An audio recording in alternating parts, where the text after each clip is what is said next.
Raju Kumar विश्वसरिया ITI के YouTube channel पर आप सभी का स्वागत है और एक नए वीडियो में।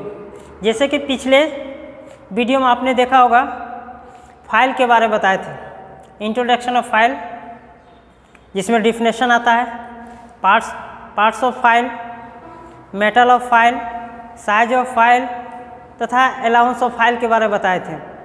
ये सारे चीज़ जानने के बाद इसके अगले भाग में क्लासिफिकेशन ऑफ फाइल के बारे में हम लोग जानेंगे।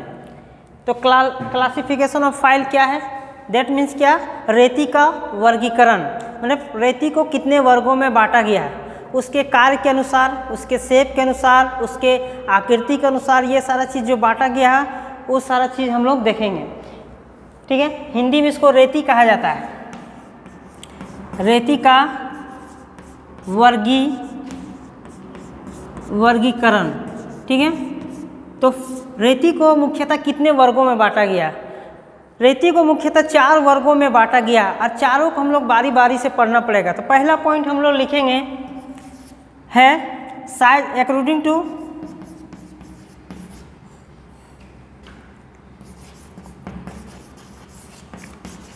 साइज। पहले हम लोग क्या जानेंगे? साइज के बारे में। दूसरा नंबर हम लोग जानेंगे तो कट के बारे में। तीसरा नंबर हम लोग जानेंगे शेप के बारे में।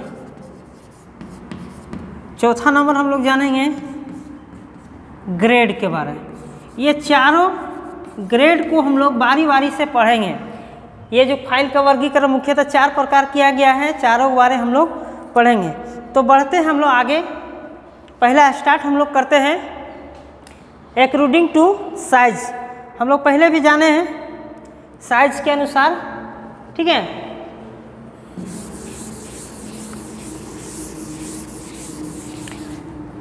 तो आइए हम लोग जानते हैं पहले साइज के अनुसार।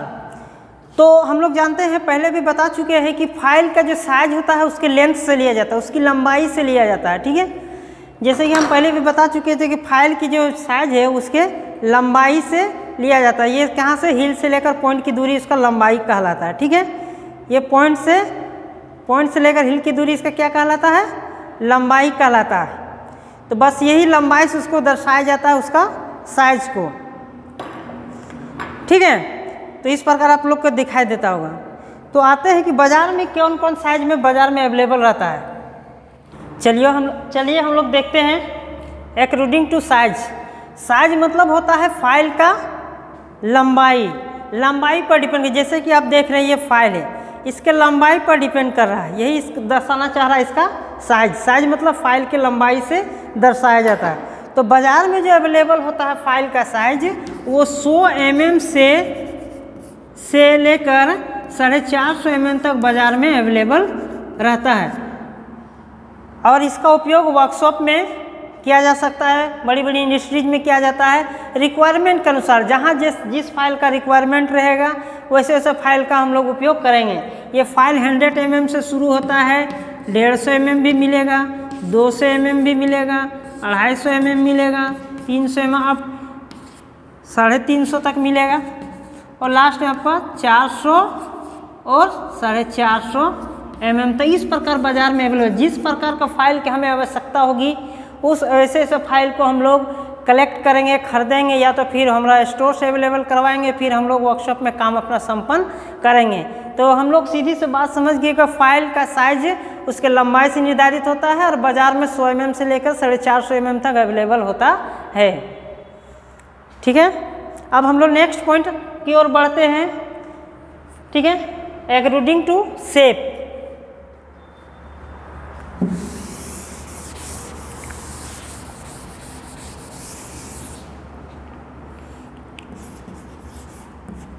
According to cut.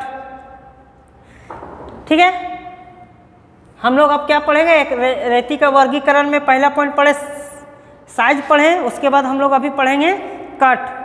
तो रेती का क्या है वर्गीकरण के अनुसार? कट जो है उसमें देखेंगे मुख्यतः ये दांत पर निर्भर करता है।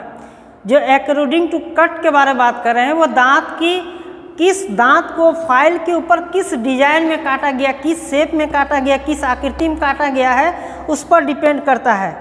ठीक है, आप अभी हम लोग देखेंगे फाइल के बारे एक एक करके देखेंगे तो हम लोग को पता चलेगा कि कट के आधार पर फाइल का वर्गीकरण क्यों किया गया है। क्योंकि फाइल के सतह के ऊपर, फेस के ऊपर दांत को अलग अलग तरीके से काटा गया है और अलग अलग तरीके से काटे होने के कारण उसका उपयोग अलग अलग जगह पर किया जाता है। कहीं कम मेटल को काटने के लिए, कहीं अधिक मेटल को काटने के लिए, कहीं नरम मेटल को काटता है तो कहीं हार्ड मेटल को काटता है, कहीं गोल सुराख के लिए काम करता है। तो बहुत प्रकार के उपयोग के कारण इसका कट के अनुसार फाइल को विभाजित किया गया है। तो चलिए आइए हम लोग देखते हैं पहला क्या है, स्टार्ट करते हैं। इसको कट के अनुसार फाइल को 5 वर्गों में विभाजित किया गया है। कितने वर्गों में विभाजित किया गया? 5 वर्गों में। पहला पॉइंट, इसको कह सकते हैं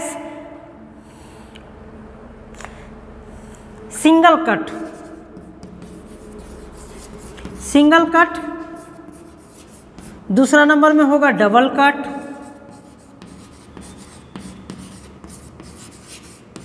तीसरा नंबर में होगा रास्प कट।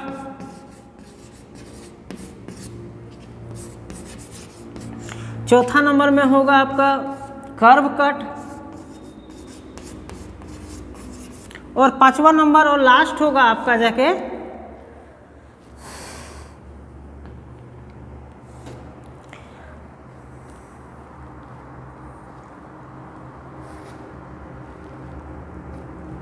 Spiral cut.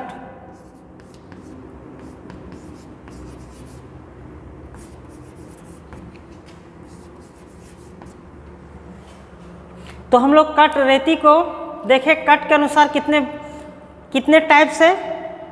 5 टाइप से। कट के अनुसार रेती को 5 प्रकार से बांटा गया। पहला टाइप्स क्या है?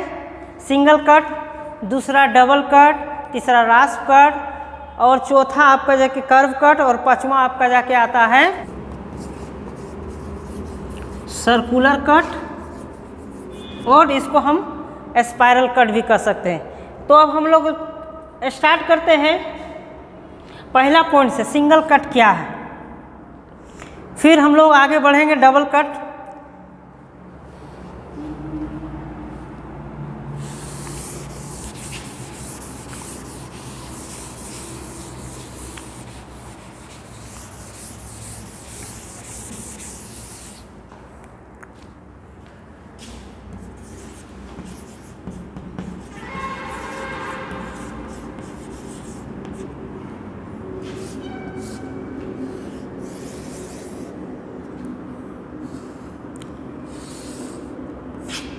ये आप लोग को फाइल का एक फिगर दिखाई देता होगा।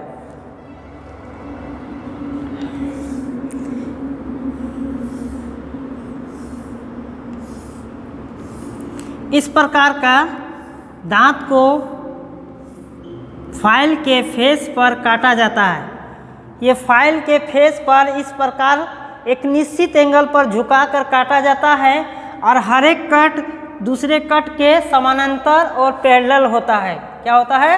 समानांतर और पैरेलल। ये कट ये दूसरे कट के समानांतर हैं, उसी प्रकार ये तीसरा भी का समानांतर, इस पर सारा एक दूसरे का समानांतर होता है। ये दांत कटा रहता है और केंद्र रेखा के साथ ये 60 डिग्री का एंगल बनाता है। कितना डिग्री का एंगल बनाता है? 60 डिग्री का एंगल बनाता है। जैसे आप यहाँ पर आप देखेंगे, ध्यान से देखिएगा, ये देखिए आपको दिखाई देता होगा कि एक तरफा झुका हुआ है, ये झुका हुआ है और ये 60 डिग्री के एंगल में कटा हुआ। सिंगल कट कितने डिग्री के एंगल में कटा हुआ है? 60 डिग्री के एंगल में कटा होता है। अब इसका फायदा क्या है और नुकसान क्या है, इसके बारे जानेंगे। हम लोग ये समझ गए कि सिंगल कट रेती के सतह के ऊपर पैरेलल होता है, एक दूसरे के पैरेलल होता है। क्या होता है? सतह पर जो दांत कटा रहता है वो दांत क्या होता है? एक दूसरे के पैरेलल रहता है। और कितने डिग्री के एंगल पर झुका रहता है? ये 60 डिग्री के एंगल पर झुका रहता है। परीक्षा में आता है कि सिंगल कट दांत कितने डिग्री के एंगल में कटा रहता है, तो सिंपल सा जवाब उसको देना पड़ेगा 60 डिग्री के एंगल में कटा रहता है। लेकिन नीमी का आप एक बुक देखिएगा तो नीमी में कहीं कहीं आपको 51 डिग्री भी दिखाई देगा, 51 से 60 लिखा रहता है। ठीक है, तो आप जनरली आप 60 डिग्री बोल सकते हैं। अब इसका फ़ायदा क्या है और नुकसान क्या है, इसके बारे में जानेंगे। ध्यान दीजिए कि सिंगल कट दांत होता है तो क्या होता है, ये मेटल को कम काट पाता है। पहला पॉइंट क्या है कि ये मेटल कम काटता है। क्या करता है, मेटल कम काटता है, मेटल कम काटता है। सिंगल कट का पहला को भी क्या है, मेटल को कम काटता है और फिनिशिंग प्राप्त होता है। इससे क्या होता है, फिनिशिंग प्राप्त होता है। इससे क्या होता है, फिनिशिंग प्राप्त होता है। इससे क्या होता है, फिनिशिंग प्राप्त होता है। तीसरा नंबर बात करेंगे तो ये ज़्यादातर कठोर मेटल को काटता है। कौन सा मेटल को काटने में उपयोग किया जाता है, कठोर मेटल। कौन सा मेटल को काटने में उपयोग किया जाता है, कठोर मेटल को काटने में उपयोग किया जाता है। और इसका और एक उपयोग है कि ये जो तेज धारदार वाला औजार जो रहता है, तेज धार वाला औजार, तेज धार वाला औजार, जितने भी औजार होता है, तेज धार वाला जितने भी औजार होता है, वो सारा औजार को पर क्या करते हैं, धार बनाने में उपयोग किया जाता है। क्या किया जाता है, धार बनाने में उपयोग किया जाता है। तेज धार वाला उपयोग किया जाता है। क्योंकि अब हम समझ सकते हैं कि तेज धार वाला की क्यों धार बनाने में उपयोग किया जाता है, क्योंकि मेटल को कम काट रहा है। यदि मेटल ज़्यादा काटेगा तो मैं धार क्या होगा, खराब कर देगा। तो ये मेटल को कम काटने के कारण इसका फ़ायदा क्या हो गया कि ये जो हमारे कुछ औजार जो होते हैं जिसको धार बनाया जाता है अन्य चीज़ को काटने के लिए, वो उसको भी हम लोग धार बना सकते हैं बहुत आसानी से सिंगल कट फाइल के द्वारा। अब सिंगल कट फाइल हम पहले भी दिखा चुके हैं। देखिए सिंगल कट ये 60 डिग्री के एंगल में बना रहता है। तो इस प्रकार हम लोग समझ गए कि सिंगल कट फाइल क्या है। सिंगल कट फाइल में क्या होता है कि ये जो इसके सतह के ऊपर जो दांत कटा रहता है वो क्या करता है, 60 डिग्री के एंगल में झुका रहता है और एक दूसरे के पैरेलल में रहता है। ठीक है, ये पॉइंट समझ में आ गया। ये 60 डिग्री के एंगल में सिंगल कट बना रहता है और इसमें इसका उपयोग क्या है कि ये मेटल को कम काटता है। दूसरा पॉइंट क्या देखें, जब मेटल कम कटेगा तो ये हमेशा ध्यान रखना है कि वो फिनिशिंग होगा। यदि कोई ज़्यादा मेटल को काट रहा है तो वो फिनिशिंग नहीं दे पाएगा। यदि कम मेटल काट रहा है तो वो फिनिशिंग जरूर देगा। इसको दिमाग में बैठाना है।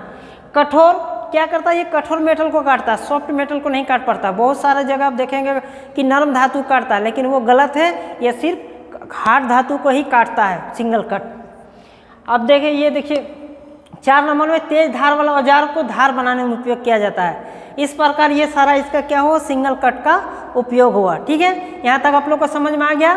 तो हम बढ़ते हैं अगले पॉइंट की तरफ, डबल कट फाइल की तरफ। फाइल में क्या होता है, पहले सिंगल कट होता है, फिर उसके ऊपर हम लोग डबल कट फाइल, उस डबल कट दांत काटा जाता है तो फिर उसका नाम पड़ जाता है डबल कट फाइल। ठीक है, जैसे कि आप यहाँ पर देख सकते हैं, ये हुआ। पहले इसमें जब कोई भी फाइल हो उसमें पहले सिंगल कट कटेगा। जैसे हमें पहले भी दिखाएं, ये देखिए सिंगल कट एक दूसरे के पैरेलल होता है और 60 डिग्री के एंगल में रहता है। ठीक है, और 60 डिग्री के एंगल में रहता है। जस्ट उसी तरह क्या करेंगे, इसके ऊपर इसको जब एक काटा जाता है डबल कट फाइल में, जब इसको सिंगल कट काटा जाता है तो इसको कहा जाता है अप कट। इसको कहा जाता है अप कट। जब फिर इसको हम लोग इस तरह इसके ऊपर से एक कट और काट देते हैं, इसको फिर फाइल का नाम चेंज होके हो जाता है डबल कट फाइल। और इसको कहा जाता है ओवर कट। इसको क्या कहा जाता है, इसको कहा जाता है ओवर कट। तो समझ में आ गया कि यदि फाइल के ऊपर सिंगल दांत कटा हुआ है तो 60 डिग्री एंगल में, तो उसको कहेंगे अप कट। और उसी फाइल के ऊपर यदि डबल कट काट दिए दांत का, तो हम लोग उसको कहेंगे ओवर कट। और वो 60 डिग्री नहीं होके 75 से 80 डिग्री एंगल में बनेगा। कितना में बनेगा, 75 से 80 डिग्री एंगल में बनेगा। ये चेंज हुआ। क्या चेंज हुआ, सिंगल कट और डबल कट में क्या चेंज आया कि सिंगल कट फाइल की बात कर रहे थे तो 60 डिग्री एंगल में था। जब हम डबल कट में आए तो पहले फाइल में सिंगल कट ही कटेगा, लेकिन उसका नाम क्या पड़ जाएगा, अप कट। फिर उसके ऊपर यदि और एक कट लगाएंगे अपोजिट साइड से विकर्ण के दिशा में, तो वो कहलाने लगेगा ओवरकट और वो होगा मेरा कितना डिग्री एंगल में 75 से 80 डिग्री एंगल में होगा। तो इसको फिर क्या कहने लगेंगे हम लोग, डबल कट फाइल। और इस फाइल का उपयोग सामान्य कार्यों में किया जाता है। जनरल वर्क जो वर्कशॉप हम लोग MS मेटल को काटते हैं फिर या फिर नॉन फेरस मेटल को काटते हैं, जितनी प्रकार के रहता है वो सारा चीज़ को फाइलिंग करने में हमें किसका उपयोग करते हैं, डबल कट फाइल का उपयोग करते हैं। तो डबल कट फाइल का कुछ गुण है, वो गुण को देखते हैं। पहला क्या है कि मेटल को अधिक से अधिक काटेगा। क्या करेगा, मेटल अधिक से अधिक, ये ज़्यादा से ज़्यादा मेटल को काट सकता है। ठीक है, ज़्यादा से ज़्यादा मेटल काटने के कारण इसमें क्या होगा, फिनिशिंग नहीं आएगा। इसमें क्या होगा, फिनिशिंग नहीं आएगा, फिनिशिंग नहीं आएगा। दैट मीन्स क्या होगा कि रफनेस, इसका सतह कैसा रहेगा, रफनेस। सतह कैसा बनेगा, रफनेस बनेगा।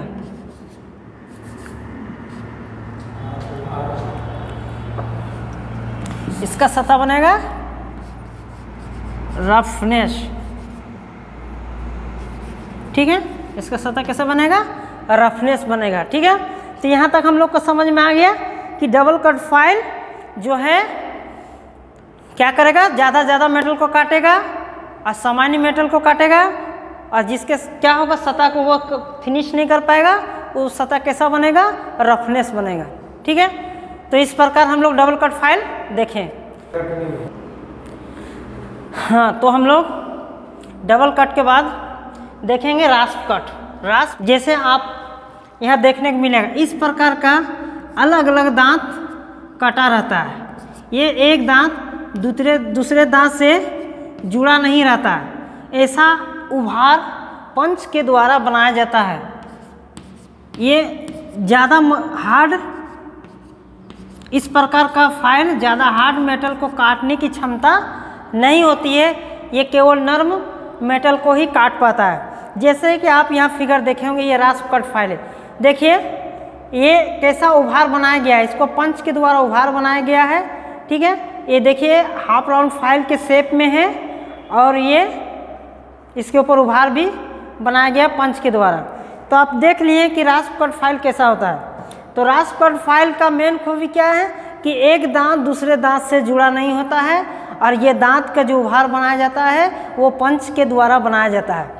ये हार्ड मेटल को कभी भी नहीं काट सकता है। इस पर ध्यान रखना है कि हार्ड मेटल को कभी भी काट नहीं सकता है। ये केवल नर्म मेटल को काट सकता है। नर्म मेटल में क्या आता है देखेंगे हम लोग। जैसे कि आप बात करेंगे नॉन फेरस मेटल को रख लीजिए।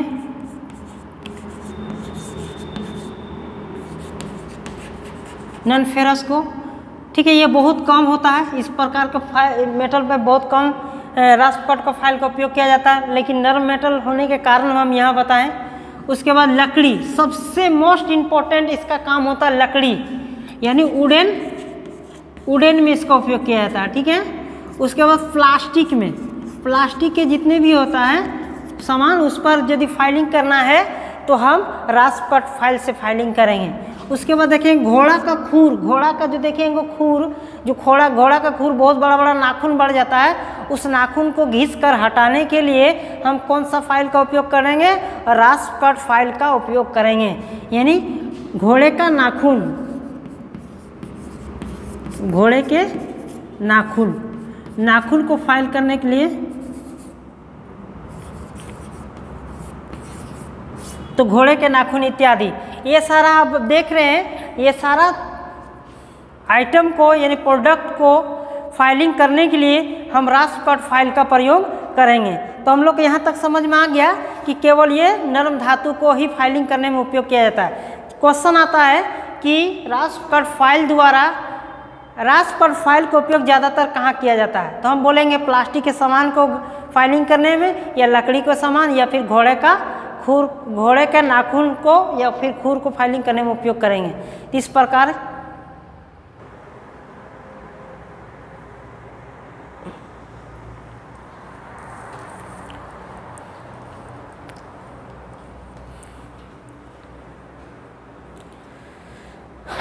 तो हम लोग अब कर्व कट के बारे में जानेंगे।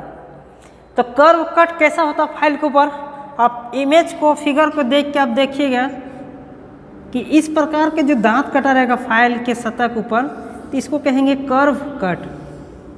इस प्रकार के जो कटा रहेगा उसको क्या कहेंगे, कर्व कट। तो इस प्रकार का फाइल क्या होता है इसमें, ये केवल नर्म धातु को ही काट पाता है, ये हार्ड धातु को नहीं काट पाता है। लेकिन इसका एक खूबी है कि नर्म धातु को काटता है, लेकिन ये क्या करता है, फिनिशिंग सतह प्राप्त करता है। नर्म धातु को काटता है लेकिन क्या करता है, दूसरा नंबर है फिनिशिंग सतह, फिनिश सतह, फिनिश सतह, फिनिश सतह, सतह प्राप्त होता है। कैसा सतह प्राप्त होता है, फिनिश सतह प्राप्त होता है। तो इस प्रकार हम लोग जाने कर्व कट फाइल, ये ज़्यादा कुछ नहीं है। इसका सतह पर आप इस प्रकार के दांत कटे देखेंगे तो समझ जाइएगा आपका ये क्या कहा जाता है, कर्व कट फाइल। ये नर्म धातु को काटने में उपयोग किया जाता है, दैट मीन्स फाइलिंग करने में उपयोग किया जाता है, और इसके द्वारा फिनिशिंग सतह प्राप्त होता है। ठीक है, ये हो गया मेरा कर्व कट फाइल। चलिए आगे बढ़ते हैं हम लोग। सर्कुलर या फिर स्पाइरल कट।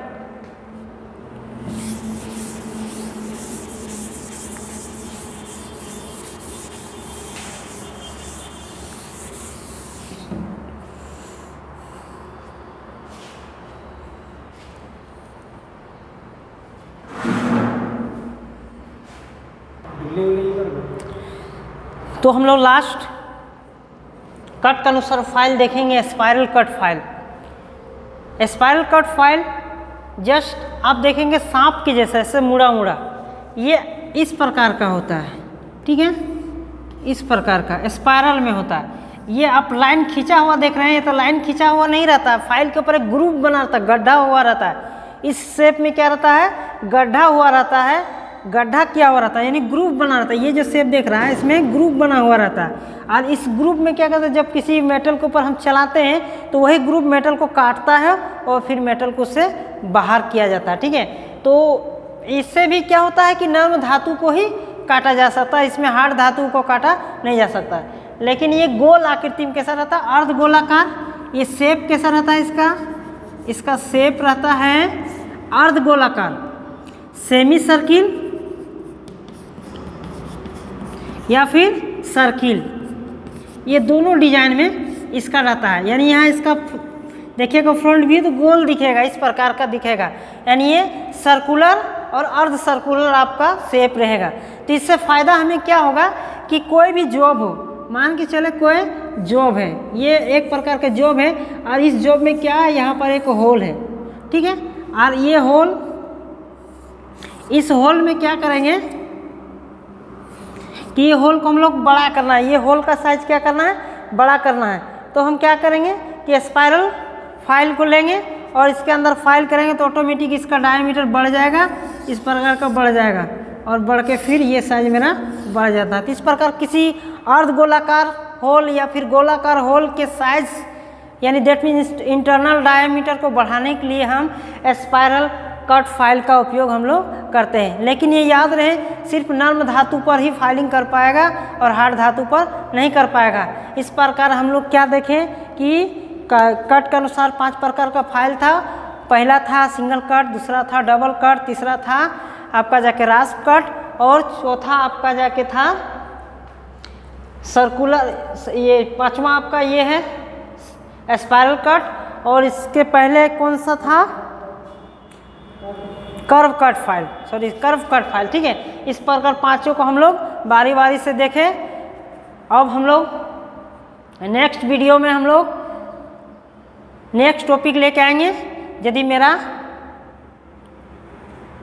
ये फाइल का बारे में समझ में आया तो लाइक, शेयर, सब्सक्राइब और बेल आइकन को दबाना ना भूलें, ताकि आपका जब भी नए वीडियो डाला जाए तो आपको अपडेट हमेशा मिलता रहे। धन्यवाद।